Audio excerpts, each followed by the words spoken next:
Imagine being arrested for a crime you never committed. You are taken to prison, stripped of your identity, and given only a number. The guards watching over you are not professionals.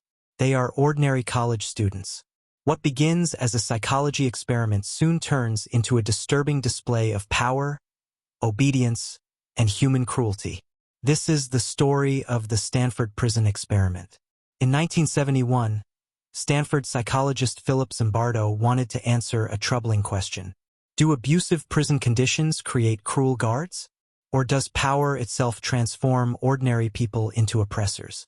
To find out, he designed an experiment that would become one of the most famous and controversial studies in psychology. A newspaper advertisement invited college students to participate in a prison simulation. 75 students applied. 24 healthy young men were selected. They were randomly assigned roles as either prisoners or guards. The study was scheduled to last 14 days. No one expected it to end in less than a week.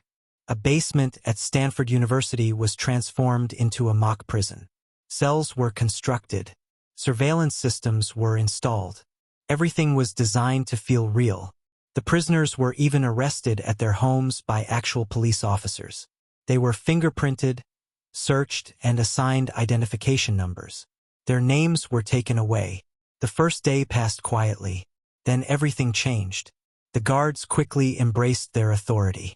They imposed arbitrary rules, forced prisoners to perform exhausting exercises, interrupted their sleep, humiliated them publicly. The prison environment began to take on a life of its own. Within just 36 hours, one prisoner suffered a severe emotional breakdown. He screamed uncontrollably. He cried. He showed signs of extreme stress and panic. Researchers had to remove him from the experiment.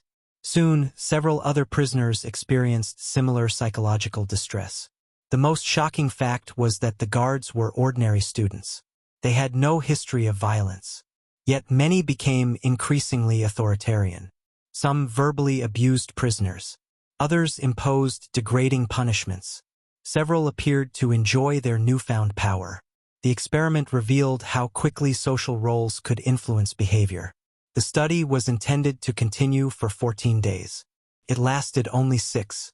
Psychologist Christina Maslach witnessed the treatment of prisoners and was deeply disturbed. She challenged the ethics of the experiment. Her concerns forced researchers to confront what was happening. The experiment was immediately terminated. The results shocked the world. Many believed the experiment demonstrated the corrupting influence of power. Others criticized its scientific validity. Researchers were accused of influencing participants. Critics argued that the guards were acting according to expectations rather than revealing natural behavior. The debate continues today. More than 50 years later, the Stanford prison experiment remains one of the most discussed studies in psychology. It influenced research ethics, prison reform discussions, and public understanding of authority and obedience. At the same time, it serves as a warning about the dangers of unethical experimentation. The Stanford prison experiment was supposed to be a simple academic study. Instead, it became a powerful lesson about human nature. It revealed how easily ordinary people can change when given power over others. And it raised a disturbing question that still echoes today. How much of our behavior comes from who we are, and how much comes from the roles we are asked to play?